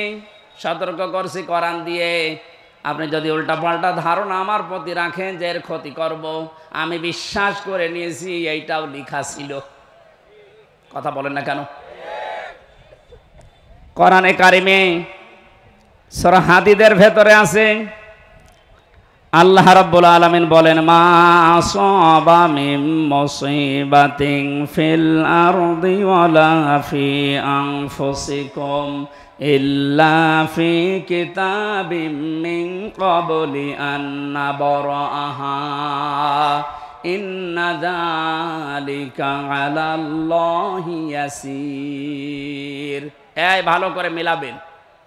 আমি যখনই কোরআন পড়ি, আয়াতের ব্যাখ্যা যায়, তখন দেখি আমার মনে হয় ১৫০০ বছর আগে না, এই মাত্র বাংলাদেশ দেখি আল্লাহ আয়াতটা নাযিল করল। আপনি মিলান তো দেখি। মা আসাবাকুম মিন মুসিবাতিন ফিল আরদি, যে সমস্ত মুসিবত, বিপদ আপদ, আনন্দের বিষয় যাই বলেন দুনিয়াতে আসে, তোমাদের উপরে আসে, এগুলো সব আমি আগে থেকে আমার কিতাবে লিপিবদ্ধ করে রেখেছি। আর এটা আমি আল্লাহর জন্য একেবারেই সহজ। এই জন্য মুমিনদের জীবনে যদি বিপদ আসে, যদি ধৈর্য ধারণ করতে পারে, আখেরাতে তার পুঁজি তৈরি হয়। আর এই ধৈর্যের কারণে তার জীবনের অপরাধগুলো আল্লাহ মাফ করে দেয়। কিন্তু এই বিপদ আপদ যাদের কারণে তৈরি হয়, এই জালেমগুলোর দুইটা ক্ষতি। 1 নম্বর, ওদের দুনিয়ার জীবনে ধ্বংস ছাড়া আর কিছু নেই। কারণ জালেমদের জন্য আমি ওই দিন বলেছিলাম যে বরদোয়া, জালেমদের জন্য মামলা দায়ের করবে সরাসরি আল্লাহ। এ বাংলাদেশে চলো জালেম ছিলেন, আপনি নিজে তো জানেন যে আপনি জালেম কিনা। আপনি জালেম যারা ছিল তারা আল্লাহর মামলার আসামি। আল্লাহর মামলার আসামিদের দুনিয়া আখিরাত তো শেষই। কথা বলেন না কেন? এজন্য আমরা যারা বিপদে পড়ি, আমাদের কোনো আফসোস নেই, জানি এগুলো কিতাবে লেখা আছে, হবে এটা। দুইটা উপকার আমাদের জন্য। আমরা যদি কোনো নিয়ামত পাই, একেবারে আনন্দে আত্মহারা হয়ে উল্টা পাল্টা কাজে আমরা জড়িয়ে পড়ি না। আজ দুনিয়াদার যারা দেখতে পেলাম, এই 5 তারিখ থেকে এই 31 তারিখ পর্যন্ত আখেরাতের টার্গেট যাদের নেই, কিতাবে যাদের বিশ্বাস নেই, এই মানুষগুলো 5 তারিখ থেকে 31 তারিখ পর্যন্ত বিজয় একটা পাওয়ার পর পরে তারা লুটপাট আরম্ভ করে দিয়েছে। তার পূর্বের চরিত্র আবার মনে হচ্ছে ফিরে এসেছে। কিন্তু কোরআনে কারিম জানাচ্ছে, লিকাইলা তা'সাউ আলা মা ফাতাকুম ওয়ালা তাফরাহু বিমা আতাকুম আল্লাহু লা ইউহিব্বু কুল্লা মুখতালিন ফাখুর।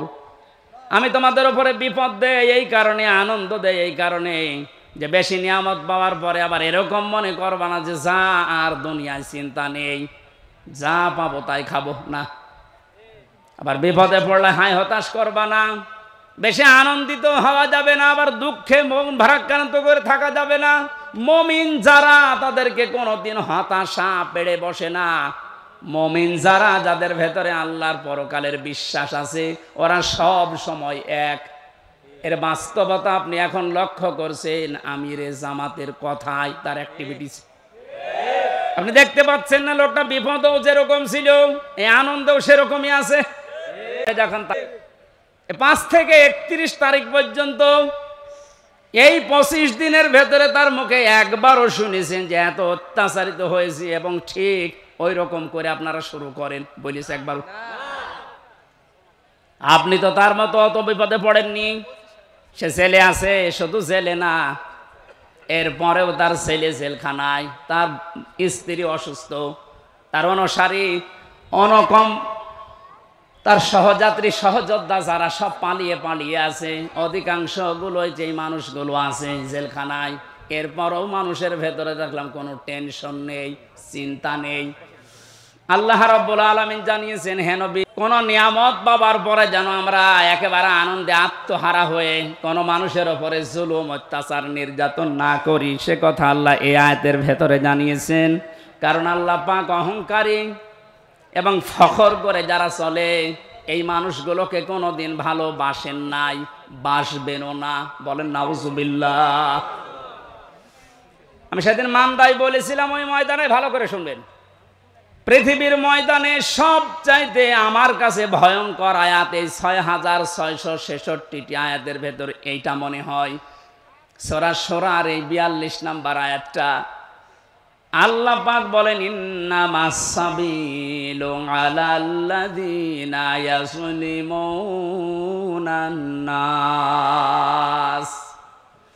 অবশ্যই আমি আল্লাহ মামলা দায়ের করব, আমি নিজে অভিযোগ গঠন করব তাদের বিরুদ্ধে, দুনিয়ায় মানুষ হয়ে যারা মানুষের উপরে জুলুম করেছো।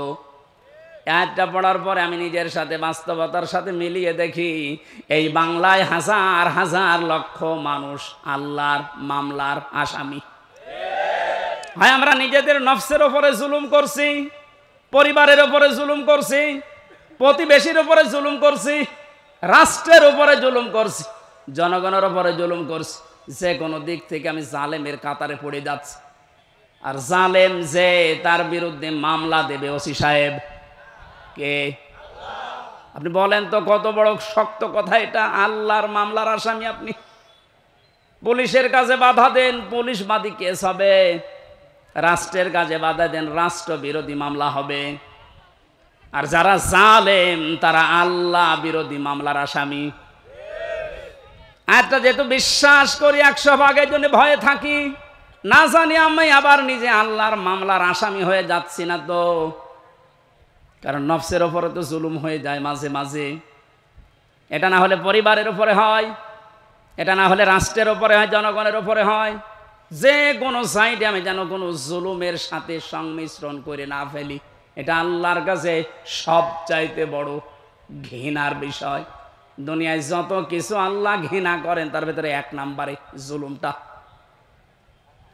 এত কঠিন ভয়ঙ্কর কথা আয়াতের ব্যাখ্যায় হাদিস এসেছে, আয-যুলমু যুলুমাতু ইয়াউমাল কিয়ামা। কিয়ামতে জুলুম এত অন্ধকার হয়ে মানুষকে ঘিরে রাখবে, নিজের চামড়া পর্যন্ত দেখতে পাবে না। আমার তো মনে হয় আমাদের অনেকের জীবনে এরকম অবস্থা আসতেছে। এখনই আমরা সতর্ক হব, জীবন চলে যাক, আমার দ্বারা কেউ যেন জুলুমের শিকার না হয়।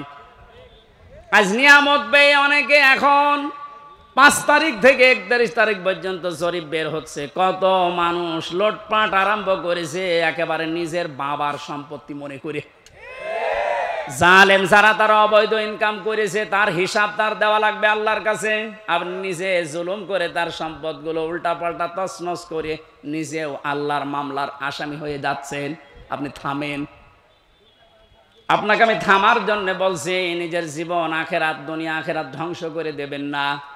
রব্বুল আলামিন বলেন 2 নাম্বার, আমি তাদের বিরুদ্ধে মামলা দায়ের করব, কেস করব, অভিযোগ গঠন করব। ওয়ায়াবগুনা ফিল আরদি বিগাইরিল হক। এই পৃথিবী শান্ত হয়ে যাওয়ার পরে যারা অশান্তি করার জন্য মাঝে মাঝে এই দুনিয়া বিশৃঙ্খল পরিবেশ তৈরি করার জন্য চেষ্টা চালায়। কথা বুঝতেছেন? দুনিয়া শান্ত হয়ে যাওয়ার পরে যেন অশান্ত করার জন্য চেষ্টা চালাবেন না। আলাহুম আযাবুন আলীম, তাদের জন্য যন্ত্রণাদায়ক শাস্তি আমি এই দুনিয়ায় আর মরণের পরে রেডি করে রাখলাম। তার মানে শাস্তি রেডি আছে। এই 2টা অপরাধে আমরা যেন না জড়িয়ে পড়ি। আল্লাহ বলেন আমিন।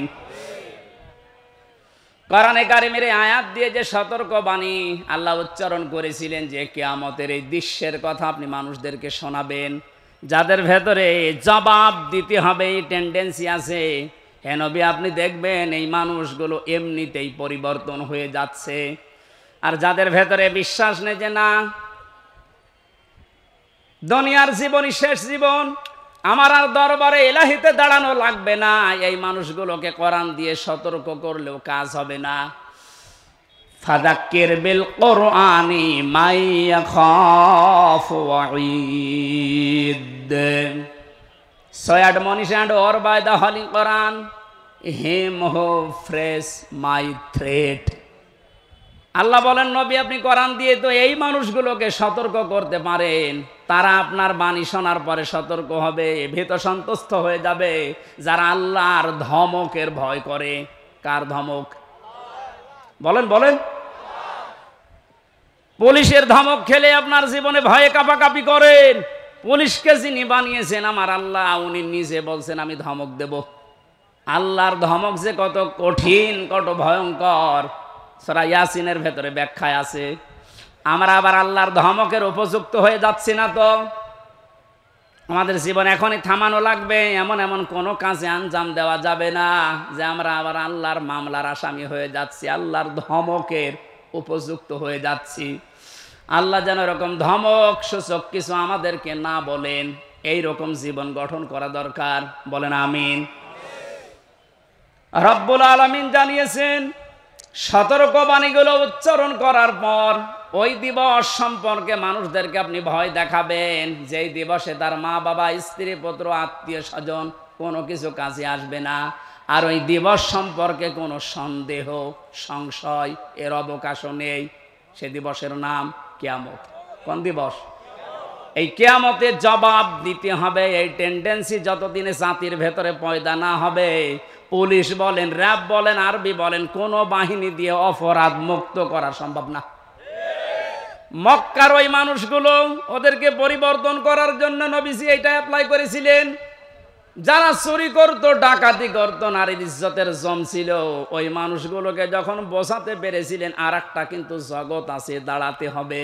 হযরত ওমরের মতো এরকম ভয়ঙ্কর মানুষ, এই মানুষটার জীবন এত পরিবর্তন হয়ে গেছে, 24 ঘন্টায় তিনি আতঙ্কে থাকতেন, আল্লাহ আমি তোমার সামনে দাঁড়াতে পারবো তো? রাষ্ট্রের সর্বোচ্চ দায়িত্বে ছিলেন হযরত আবু বকর। আজ এই যে 1600 মানুষ 28 জন মানুষ দায়িত্বে ছিল, আমি হাদিসটার সাথে মাঝে মাঝে মিলাতাম। আল্লাহ, ওনার সন্তান আব্দুল্লাহ একদিন পায়েস খেতে চেয়েছিল। স্ত্রী ডাক দিয়ে বলছে, স্বামী আপনি তো দেশের দায়িত্বে আছেন, যে টাকা পয়সা নিয়ে আসেন এর দ্বারা আজকে পায়েস তৈরি করা সম্ভব না। আপনি এক কাজ করেন, বাইতুল মালে যিনি আছেন অর্থমন্ত্রীর দায়িত্বে, তারে বলেন আগামী মাসের বেতনটা যেন আমাদেরকে দিয়ে দেয়। উনি বললেন ঠিক আছে দেখি। অর্থমন্ত্রীর কাছে বাইতুল মালে যিনি খাজানচিতে আছে বললেন আগামী মাসের যে বেতন পায়, মনে করেন 1200 দিরহাম, আমার আপনি দিয়ে দেন, আগামী মাসে আমার আর দেওয়া লাগবে না। অর্থমন্ত্রী ওই রকম ছিলেন, ডাক দিয়ে বলে প্রধানমন্ত্রী আপনি যে আগামী 1 মাস বাঁচবেন এইটা একটা লিখিত দেন। আমাদের দেশে যারা দায়িত্ব ছিল, এটা কি যিনি দায়িত্ব ছিল প্রধান, তাকে বলার ক্ষমতা ছিল? এইরকম বলার ক্ষমতা যখন তৈরি হবে তখন সবাই আমরা এক হয়ে যাব। ওই রকম একটা দেশ চাই যে সবাই থাকবে জবাবদিহির ভেতরে। মানে যেই বলেছে অর্থমন্ত্রী যে আপনি দায় 1 মাসের বেতন নিতে চান, মানে বলছে ঠিক আছে বেতন লাগবে না। স্ত্রীর কাছে গিয়ে বলছে স্ত্রী হবে না, আমার এই শর্ত দিয়েছে কিন্তু আমার তো কোনো গ্যারান্টি নেই। স্ত্রী আর কথা জবাব দিতে পারে নাই। 15 দিন পর পায়েস রান্না করে দুপুর বেলা দিয়েছে, মানে খাওয়া বন্ধ করে দিলেন। ডাক দিয়ে বলেন স্ত্রী দাঁড়াও, আমি তো আগাম বেতন নিয়ে আসি নাই, যা প্রতি মাসে মাসে দেয় ওইটাই দিয়েছি, কোথায় পেলে? স্ত্রী উম্মে রোমানা ডাক দিয়ে বলে স্বামী আমার, আপনাকে আমি বলেছিলাম আপনি পারেন নাই, কিন্তু আপনার ওপর আমার কোনো রাগ নেই। যেই টাকা আপনি আমাকে হাত খরচের জন্য দেন প্রতি মাসে মাসে, ওখান থেকে আমি 1 মুঠা করে চাল আটা যাই বলেন তুলে রাখতাম। 15 দিনে প্রায় 2 কেজি হয়ে গেছে। এটা আমি পাশের বাড়িতে বিক্রি করে এই পায়েস রান্না করেছি। হযরতে আবু বকর সিদ্দিক সন্তান আব্দুল্লাহ খাবার খাচ্ছিলেন। আব্দুল্লাহকে ডাক দিয়ে বললেন তাড়াতাড়ি খেয়ে শেষ করো। ছেলেটার হাত ধরে নিয়ে গেলেন বাইতুল মালে। অর্থ মন্ত্রণালয়ের দায়িত্বে যিনি আছেন খাজানসি অর্থমন্ত্রী বললেন ভাই, আগামী মাস থেকে অন্তত 1200 টাকার জায়গায় আমার 1000 টাকা করে বেতন দেবেন। কারণ আমি যা দেখলাম 1000 টাকা হলো আমার সংসার চলে যাচ্ছে, ওই 200 টাকা থাকলে আমার জনগণের কাজ হবে। কি টেন্ডেন্সি তৈরি করেছিলেন তারা বলেন তো? তারাও তো আমার মতোই মানুষ ছিল, আমরা পারি না কেন? এই যে জবাব দিতে হবে আমার মালিকের সামনে দাঁড়িয়ে, এটা যতক্ষণ পর্যন্ত 100 ভাগ আপনি বিশ্বাস না করবেন, আপনার দাড়ি লম্বা হতে পারে দরবেশের মতো, আপনার জুব্বা লম্বা হতে পারে, 14 বার হজ করতে পারেন, কিন্তু আপনার জীবন পরিবর্তন হবে না। আপনার জীবনকে আপনি পরিচ্ছন্ন করতে পারবেন না। নওগাঁবাসী, আমি আমার ইমান থেকে কথা বলছি, যতটুকু আমি মানতে পারবো বলে বিশ্বাস করি আমি ততটুকুই বলছি। আমরা যেন এই রকম চরিত্র অর্জন করতে পারি কোরআন কেন্দ্রিক, বলেন আমিন। ফারিকুম ফিল জান্নাতি ওয়া ফারিকুম ফিস সাঈর। সর্বশেষ আল্লাহ যখন শেষ করে দেবেন বিচার আচার, এক দলকে জাহান্নামে পাঠিয়ে দেবেন, এক দলকে জান্নাতে পাঠিয়ে দেবেন, এইটাই ফাইনাল, এই শেষ। আমরা যেন যে কোনো এক দলে যেতে পারি তা না। এই যে ফারিকুম ফিল জান্নাহ, আল্লাহর বানানো যে বাগান জান্নাত, এইটাই আমার জীবনের আসল টার্গেট বানানো দরকার। এখানে না যাওয়া পর্যন্ত আমার কোনো বিশ্রাম নেই, কারণ আসল জীবনের সফলতা কিন্তু এই বাগানটা। ফামান যুহজিহা আনিন নার ওয়া উদখিলাল জান্নাতা ফাকাদ ফাজ। আল্লাহ বলেন ওই লোকটার জীবন তো সফল, যাকে বিচার আচার করার পরে আমি আল্লাহ জাহান্নাম থেকে মুক্তি দিয়ে জান্নাতি বলে ঘোষণা দিয়ে দেব, এই লোকটা সফল। সুতরাং ওই জায়গায় পৌঁছানোর আগে আমাদের জীবনের আসল ফাইনাল খেলা নেই, ওইটাই আসল ফাইনাল খেলা, চূড়ান্ত ওই খেলায় যেন আমরা জিততে পারি। আমাল হায়াতুদ দুনিয়া ইল্লা মাতাউল গুরুর। পৃথিবীর মানুষ বারবার বলছি শোনো, দুনিয়ার জীবনটা কিন্তু খেলাধুলা, রং তামাশা। আল্লাহ আমাদেরকে এটা বোঝার তৌফিক দিন, আমিন। বারাকাল্লাহু লানা ওয়া লাকুম ফিল কোরআনিল আযীম। আল্লাহুম্মা আমিন।